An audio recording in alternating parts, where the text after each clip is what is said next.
Ay, ay, ay, ay.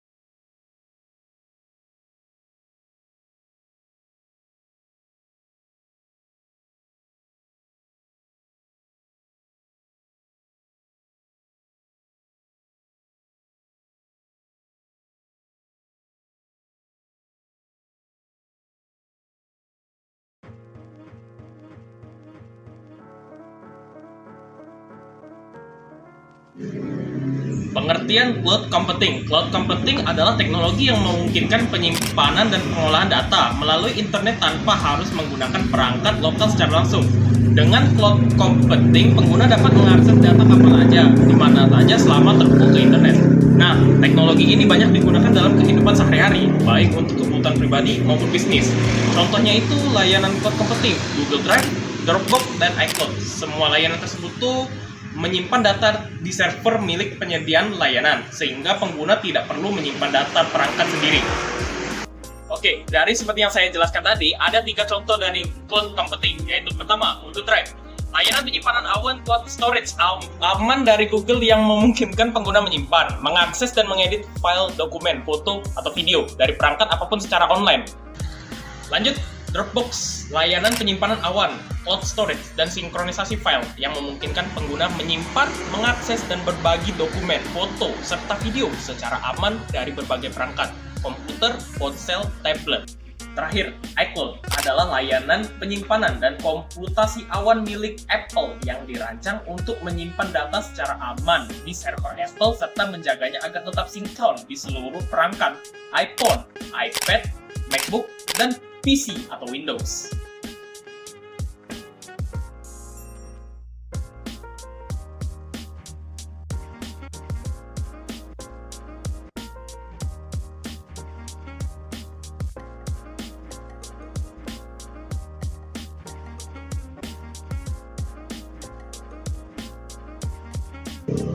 Baik, di sini saya akan menjelaskan tentang pengertian infrastruktur digital.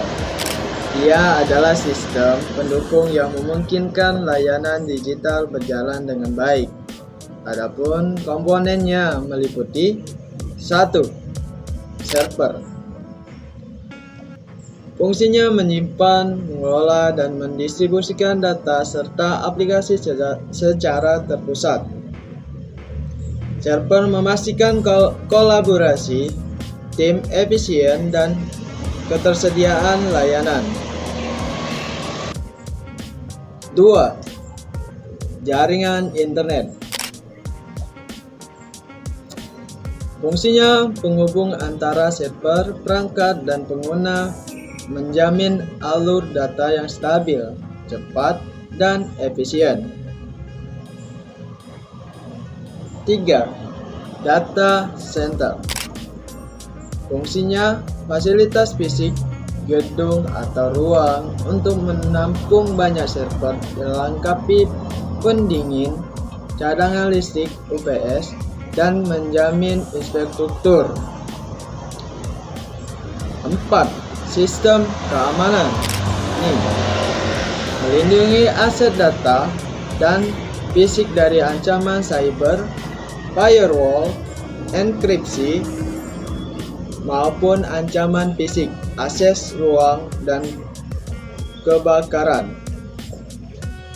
Infrastruktur ini memastikan layanan cloud dapat diakses dengan cepat, stabil, dan aman oleh pengguna.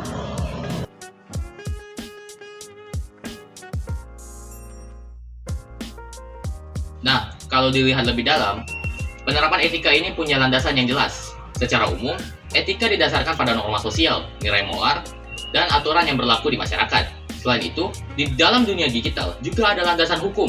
Di Indonesia, penggunaan teknologi diatur dalam Undang-Undang Informasi dan Transaksi Elektronik atau UU. Undang-undang ini mengatur tentang keamanan data, akses ilegal, dan penyalahgunaan informasi. Artinya, kalau etika dilanggar, dampaknya bisa ke kepercayaan pengguna. Tapi kalau hukum dilanggar, biasanya sampai ke sanksi seperti denda atau hukum pidana, pelanggaran UU ITE, yang maksimal 6-8 tahun atau denda 600-800 juta. Dan kalau kita lihat di sini, ya rata-rata 10-12 tahun dengan denda yang lumayan besar, sampai bermiliar-miliaran, 4 miliar, 5 miliar, 6 miliar, bahkan ada yang sampai 50 miliar hanya karena mereka mencuri data pribadi. Jadi, wow, besar ya. Kalau duit segitu untuk beli mie ayam mungkin berapa mangkok ya?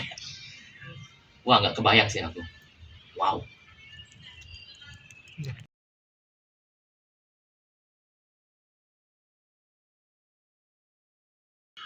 Bang, ini data pribadiku. Mohon dijaga ya. Oke, terima kasih.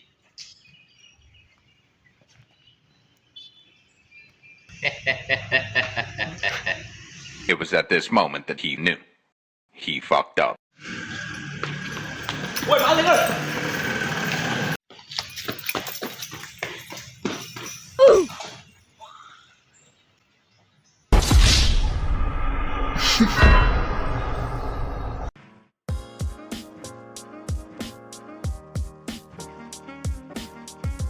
Ini saya akan menjelaskan 4 prinsip dalam etika profesi. Yang pertama adalah integritas. Di mana integritas ini kita harus jujur dan tidak menyalahgunakan data seseorang secara abnormal, bisa dibilang ya. Yang kedua, dia itu tanggung jawab, di mana kita harus siap menanggung akibat karena menjaga data orang tersebut. Yang ketiga yaitu keadilan, di mana kita tidak membedakan setiap pengguna yang menggunakan data tersebut. Jadi intinya tidak ada perbedaan lah, lebih gampangnya ya. Yang keempat dan yang terakhir yaitu kepercayaan, di mana kita harus menjaga data tersebut dengan baik, biar orang-orang yang sering menggunakan aplikasi kita seperti computing, Google Drive atau segala macam itu bisa percaya gitu dengan aplikasi kita. Nah, prinsip ini sebenarnya sangat penting dalam cloud agar tetap aman dan dapat dipercaya. Dalam praktik cloud computingnya ada banyak tantangan seperti serangan cyber, kebocoran data, rendahnya kesadaran pengguna. Nah, ini yang paling susah kita lawan ya.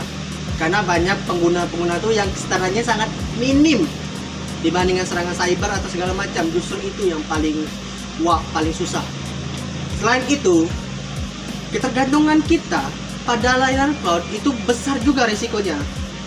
Jika salah satu sistem cloud itu terganggu, dampaknya bisa meluas ke banyak pengguna yang menggunakan akses tersebut.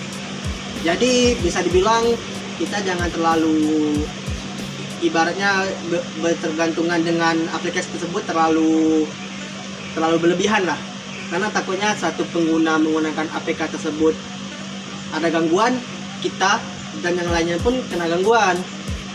Kita akan masuk ke contoh kasusnya ya.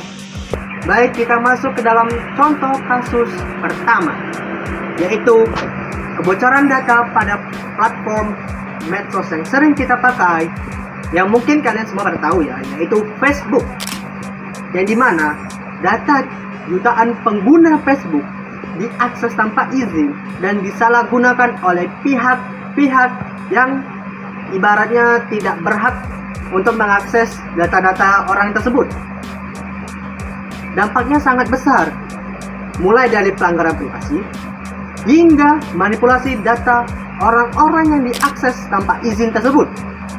Nah, dari sisi hukum, teman-teman, perusahaan Facebook ini dikenakan denda sangat besar hingga miliaran dolar dan diwajibkan memperbaiki sistem keamanan di Facebook tersebut. Jika dilihat di hukum Indonesia ya, kasus seperti ini bisa berkaitan dengan pasal 32 UU ITE mengenai penyalahgunaan data. dan kena sanksi maksimal 8-10 tahun penjara dengan denda 2 dengan 5 miliar rupiah. Oke, kita masuk kepada studi kasus kedua, yaitu penyalahgunaan akses oleh karyawan yang bekerja di Uber. Ya, kalian semuanya pasti tahu kan Uber? Nggak mungkin nggak tahu. Uber sama seperti kalau di Indonesia itu seperti Gojek ya, Gojek, Grab, Maxim. Nah, di sini beberapa yang bekerja di Uber, karyawan-karyawan yang bekerja di Uber ini diketahui menyalahgunakan akses tanpa izin untuk melihat data lokasi pengguna mereka tanpa izin. Ini bukan karena sistem dari Uber tersebut bocor, tetapi karena penyalahgunaan akses oleh karyawan-karyawan yang tidak kompeten tersebut. Dampaknya tetap serius karena melanggar privasi pengguna. Jika dikaitkan dengan hukum di Indonesia, bisa terjerat pasal 30 UU ITE akses ilegal yang ayat pertama berbunyi setiap orang dengan sengaja dan tanpa hak atau melawan hukum mengakses komputer atau sistem elektronik milik orang lain, yang dimana bisa kena sanksi maksimal 6 tahun penjara dan denda hingga 600 juta, bahkan bisa lebih. Oke, kita masuk ke kesimpulan terakhir dari materi-materi cloud computing dan infrastruktur tadi, yang dimana dari semua pembahasan yang saya dan teman-teman saya yang lain memberi ke kalian, bisa dilihat bahwa cloud computing ini memang memberikan kemudahan, tapi juga memiliki tanggung jawab yang sangat besar. Etika dan hukum berjalan bersama agar teknologi tetap aman, terpercaya, dan tidak merugikan pengguna-pengguna lain. Sekian dari saya.